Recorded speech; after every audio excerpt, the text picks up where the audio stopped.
majority of these atheists that we deal with, most of them come from backgrounds where typically Bible backgrounds, right? They're quite familiar with the claims of Christianity, and they've rejected it.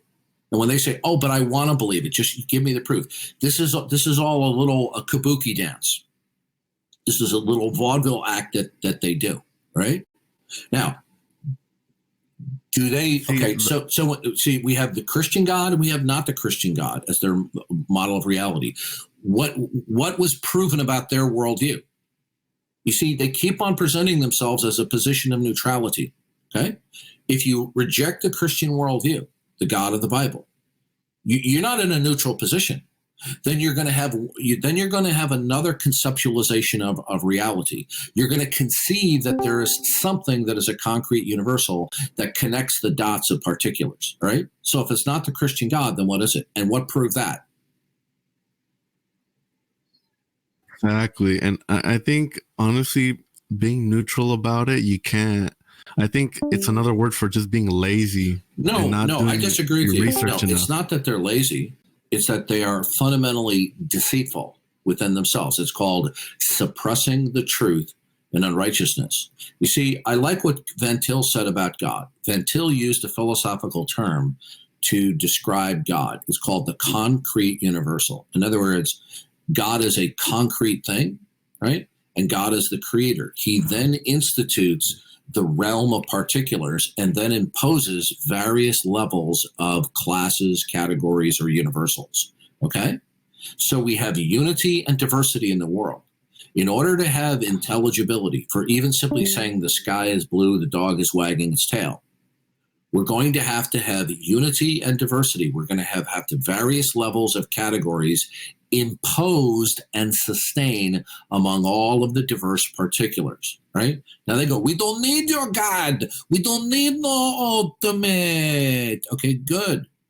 Then how is anything you say intelligible? Because it's going to require that there be unity amongst diversity. Where do you get the unity or interconnectedness or relationship between the dots? Where is there a relationship? Okay, between events and particulars, right? Seems like they'd be appealing to randomness, and that's absurd. No. The point is they can't appeal to the causal principle. Has something imposed the causal principle? Right? Has something imposed and secured that?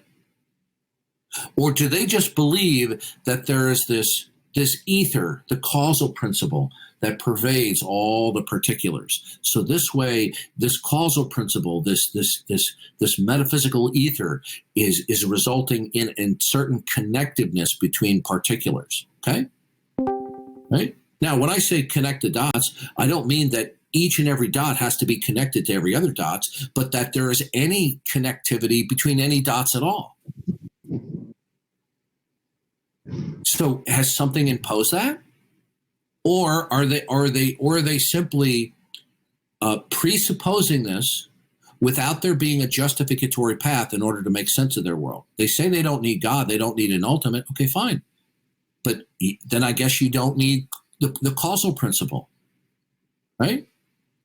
If they don't believe in an ultimate, right, or that the ultimate is unidentifiable, then how do you make sense of your world to speak about affairs if there's no causal principle? If there's no regularity, no uniformity, no connectiveness between any facts at all? You see, they want to say, prove it. Prove your God. Prove your God. Say, it's already been proven. You reject those proofs because you're a sinful human being, because you desperately do not want God to exist. It has been proven, but you reject the proof. Now, let's use their own criterion of belief. Has it been proven to them that there is something that imposes any actual ontological unity among all of the diverse and discrete particulars in existence? Now, that's not philosophy-speak, folks. We have an array of particulars out there, and either you believe that there's some level of connectedness or correlativeness between these particulars, or you don't. And if you don't, then you're going to be insane. But the question is, what has proven that there's a connectiveness?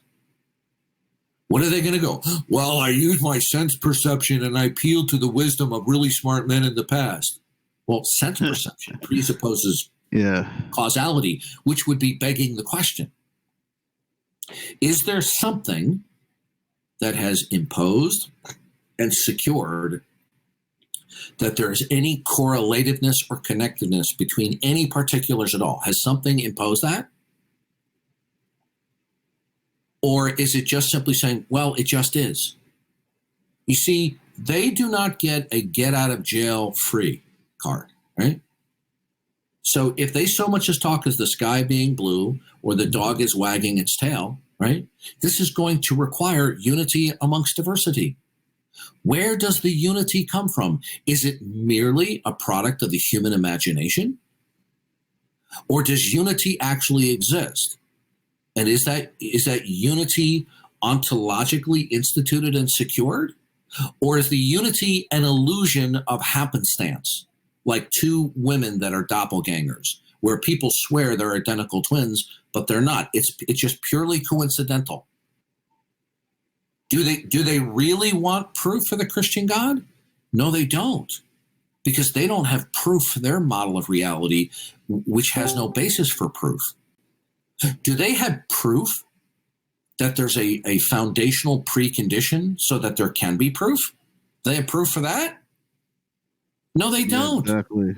This is just a verbal smoke screen. This is a verbal vaudeville kabuki dance that they're doing with us. They are intellectual frauds. And also it's because they're believing in that religion, believing Christianity would make a threat to their sins, right? That's why they're so repulsed by it. Well, let's be more specific here. Well, they're blinded. What is the nature of their sin? It will be an existential threat to their personal mental autonomy. Okay, and I've seen some of them like that, and others, I think they're just ignorant and just have not done enough research, and I think that's lazy. So there's two groups.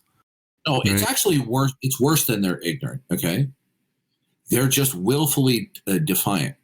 Okay, either we are operating, either our reasoning and our cognition, we are consciously aware that we are now acknowledging and thanking God as the autonomous creator, and if we do not, then there's only one other position that we're in, and that is the embracing of autonomous human reasoning. Human reasoning will determine what the nature of reality is. Human reason will determine what the relationship, if there actually is anything ontologically between stuff or particulars, right? So they are desperately clinging to their personal autonomy, because if they weren't, they would be surrendering it and bowing the knee to Jesus Christ. So when we present the gospel, when we present Christianity, they don't want to give up their autonomy. So they sit there and go, oh, where's the proof? Give me the proof. Where's the beef? Where's the beef? And when the beef is presented, that's not beef. Why should I believe that?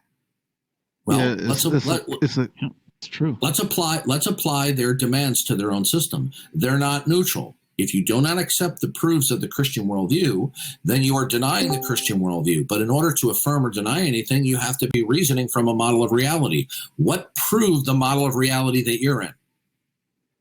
Yeah, it's a constant stupid game of play to their mental psychology.